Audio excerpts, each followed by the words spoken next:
जरा दोनों हाथ ऊंचे करके बोलेंगे, बोलो राधे राधे, जय जय श्री राधे।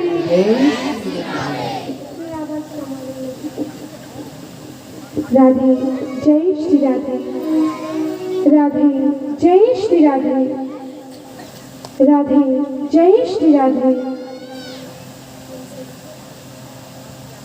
तो महाराज आज इस भागवत रूपी गंगा में प्रवेश करने का, भगवान की आनंदमयी कथा को, भगवान की लीलाओं को श्रवण करने का, इस ज्ञान रूपी सागर में गोता लगाने का आज तृतीय दिवस। हम सभी ने कल श्रवण किया कि राजा परीक्षित को श्री सुखदेव जी महाराज कथा सुनाना आरंभ करते हैं। और राजा परीक्षित के प्रश्न क्या थे? मात्र 2 प्रश्न थे कि मनुष्य को सदा सर्वदा क्या करना चाहिए, और दूसरा, यदि कोई व्यक्ति मर रहा है, मरणासन है, मरने वाला है, तो उसे क्या करना चाहिए? इस पर श्री सुखदेव जी ने बड़ा प्यारा उत्तर दिया, यदि सावधानी पूर्वक बिताए जाए तो 2 घड़ी भी बहुत है, यदि समझदारी के साथ में बिताई जाए, परमात्मा के चरणों में बिताया जाए तो 2 घड़ी भी बहुत है, और ऐसे तो पूरा जीवन भी व्यर्थ हो जाता। फिर भी राजा परीक्षित के पास तो अभी 7 दिवस है। भगवान श्री सुखदेव जी महाराज ने राजा परीक्षित को प्रभु का स्वरूप बताया, जिसमें 2 प्रकार के स्वरूप बताए। पहला परमात्मा का स्थूल स्वरूप, और दूसरा परमात्मा का सूक्ष्म स्वरूप। बोले स्थूल स्वरूप क्या है और सूक्ष्म स्वरूप क्या है? स्थूल रूप में जो सारा जगत है, ये परमात्मा का स्थूल रूप है। सारा जगत जिन परमपिता परमेश्वर से प्रकट हुआ, वो परमात्मा का स्थूल स्वरूप है। भगवान का विराट स्वरूप परमात्मा का स्थूल स्वरूप है, और दूसरा है परमात्मा का एक सूक्ष्म स्वरूप, जिसे हम जिसके रूप में चाहे उसके रूप में देख सकते हैं। चाहे तो श्रीहरि के रूप में देख लें, चाहे तो कृष्ण के रूप में देख लें, चाहे तो भगवान श्री राम के रूप में देख लें, चाहे तो देवी जी के रूप में देख लें, चाहे तो भोलेनाथ के रूप में देख लें। अर्थात जिस भी देवता के प्रति हमारे मन में श्रद्धा है, क्योंकि परमात्मा तो एक है, भगवान भिन्न नहीं, परमात्मा एक है, रूप अनेक। जैसे मावा और शक्कर की कितनी प्रकार की मिठाई बनती है, बनती है कि नहीं? मावा शक्कर से न जाने कितने प्रकार की मिठाइयां बन जाती हैं, और बनी है मिठाई हुई मावा और शक्कर की, परंतु उसके बनने के बाद भी सबका स्वाद अलग अलग होता है। उसमें मावा और शक्कर, पर स्वाद सबके भिन्न है, रूप सबके भिन्न है, एक से कुछ भी नहीं है। वैसे ही परमात्मा है तो वो परमात्मा, पर थोड़ा परमात्मा की कला और रूप में अंतर आ गया। परमात्मा तो एक है, तो वही मावा और शक्कर, अंतर है मात्र रूप स्वरूप का, कला। इसके पश्चात श्री सुखदेव जी महाराज ने कई प्रकार के देवी देवताओं के बारे में बताया। जैसे मनुष्य को किस वस्तु की आकांक्षा है तो वो किस देवी देवता की पूजा करे, इसका श्री सुखदेव जी महाराज ने बताया। यदि धन की आकांक्षा है, लक्ष्मी जी की पूजा करें, कुबेर महाराज की पूजा करें। विद्या की आकांक्षा है, सरस्वती माता की पूजा करें। बुद्धि की दाता भगवान गणेश जी की पूजा करें। अन्न की आकांक्षा है, देव माता अदिति और अन्नपूर्णा माता की पूजा करें। यदि हमें चाहिए कि निरंतर हमारे घर में सुख समृद्धि बनी रहे, शांति बनी रहे, भगवान भोलेनाथ और माता पार्वती की जोड़ी के साथ में पूजा करें, उनके पूरे परिवार के साथ में, गणेश जी, कार्तिकेय जी, नंदी जी, चंड आदि सभी के साथ में भगवान की पूजा करें। अच्छा एक बात बताइए, यहाँ पर बैठे हैं सब गृहस्थ हैं, अच्छा जरा गृहस्थी में सबसे आवश्यक चीज क्या होती है?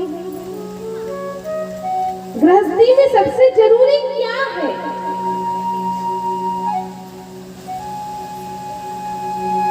अच्छा धन के गृहस्थी में सबसे आवश्यक है कि नहीं है? धन आवश्यक है पर उतना नहीं है। गृहस्थी में सबसे ज्यादा आवश्यकता है शांति की।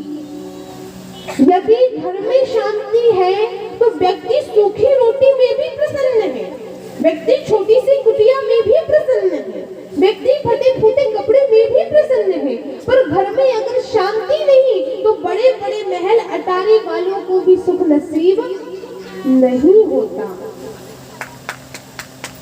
तो ग्रह में सबसे ज्यादा आवश्यकता है शांति की। जब परीक्षित जी ने पूछा कि भागवत महापुराण की रचना कैसे हुई, ये पुराण किसने किसको श्रवण कराया, तो उसके विषय में श्री सुखदेव जी महाराज ने बताया कि जिस समय जगत में कुछ भी नहीं था, उस समय भगवान नारायण की नाभि से ब्रह्मा जी प्रकट हुए। तभी उन्हें वर्ण अक्षर की 16वें और 21वें जो व्यंजन है वे सुनाई दी, अर्थात तप। 16वां और 21वां व्यंजन है तप। तब ब्रह्मा जी ने सहस्त्र वर्षों तक तपस्या करी और जब भगवान नारायण का प्रागट्य हुआ तो भगवान नारायण ने कहा, ब्रह्मा तुम्हें क्या चाहिए? ब्रह्मा जी ने कहा, प्रभु जी मुझे आपके स्वरूप को जानना है, मुझे ये जानना है कि आपका निर्गुण स्वरूप कैसा है, वही आपका सगुण स्वरूप भी है।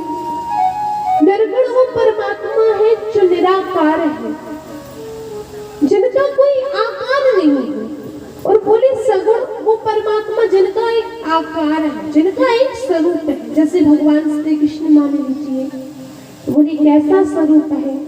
कस्तूरी तिलकम ललाट पटले वक्षस्थले कौस्तुभम। वो परमात्मा दिखने में अत्यंत सुंदर है, सांवला वर्ण है, कमल के जैसे भगवान के नयन है, बिंबफल के समान भगवान की ओष्ठ है। वे परमात्मा हाथ में बंसी धारण करते हैं, वे परमात्मा पीला पीतांबर पहनते हैं, वे भगवान के बड़े ही प्यारे घुंघराले घुंघराले काले काले बाल हैं। वे भगवान अपने स्वरूप से सभी को मोहित कर लेने वाले हैं, इसलिए भी परमात्मा को मोहन कहा जाता है, अर्थात वो सबको मोह ले। वो परमात्मा का स्वरूप ऐसा है कि काले होते हुए भी इतने सुंदर है जिसकी कोई सीमा नहीं है। वो परमात्मा के स्वरूप का वास्तव में तो वर्णन किया ही नहीं जा सकता। यदि स्वयं सरस्वती देवी ने वीणा लेकर बैठे तो वो परमात्मा के स्वरूप का कोई वर्णन नहीं है। भगवान का कितना निर्मल स्वरूप है। तो महाराज उन्होंने जानना चाहा ब्रह्मा जी ने कि भगवान का सगुण निर्गुण स्वरूप कैसा है, भगवान संसार में लीला कैसे करते हैं, क्योंकि परमात्मा की लीला समझना किसी की बस की बात नहीं है। परमात्मा कब क्या कर दे, कैसी लीला कर दे, कोई नहीं समझ सकता। वे परमात्मा कैसे इस जगत की सृष्टि करते हैं, वे परमात्मा कैसे इस जगत का पालन करते हैं, और वे परमात्मा अंत में कैसे इसका संहार करते हैं। ब्रह्मा जी ने इच्छा करी कि प्रभु जी अगर आप मुझे अपना भक्त जानते हैं, यदि जानते हैं, मैं श्रवण का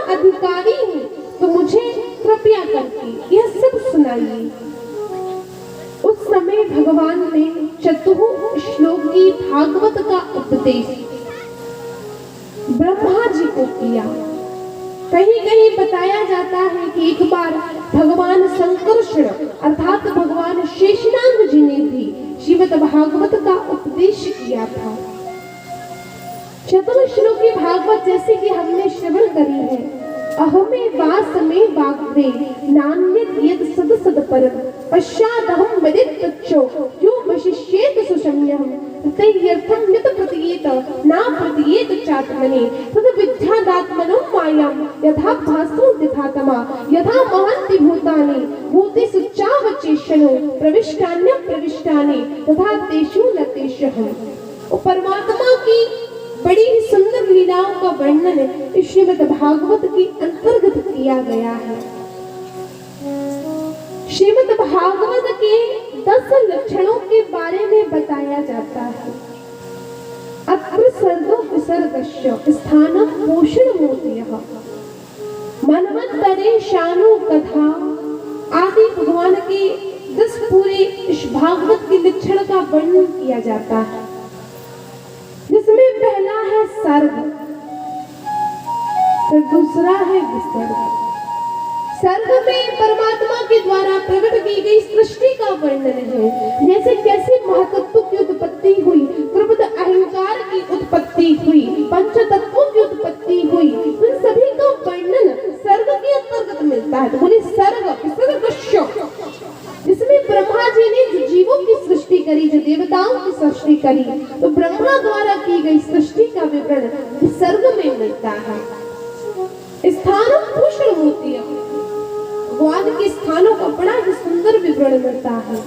भगवान कैसे इस जगत का पालन करते हैं उसका विवरण मिलता है।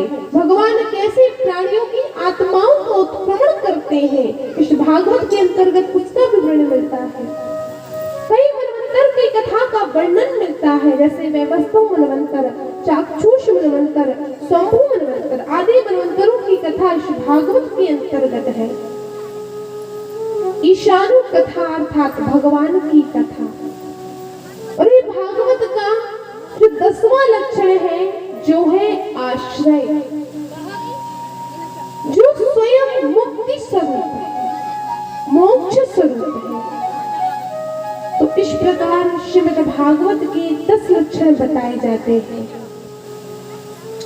तत्पश्चात श्रीमद् भागवत का तृतीय स्कंध आता है, जिसमें बताया जाता है एक बार मैत्रेय जी ने जब विदुर जी को कथा सुनाई थी, जिस समय भगवान अपने लोक को जा रहे थे, तो भगवान ने उद्धव जी और मैत्रेय जी को ज्ञान दिया।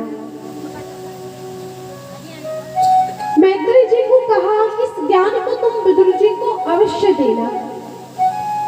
मैत्रेय जी ने वही ज्ञान विदुर जी को दिया, जिसमें सर्वप्रथम ब्रह्मा जी द्वारा की गई सृष्टि का विवरण आता है। बोले जिस समय जगत में कोई नहीं था, उस समय भगवान नारायण की नाभि से एक कमल की डंडी प्रकट हुई।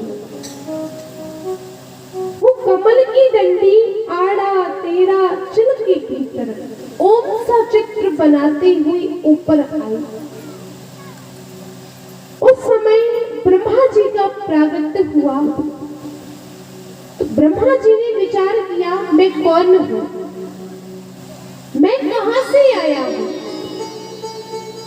मेरे माता कौन है, मेरे पिता कौन है, और यदि मैं संसार में आया हूं तो मैं किसकी इच्छा से आया हूं, मेरा क्या कार्य है, भला ये मुझे कौन बताएगा।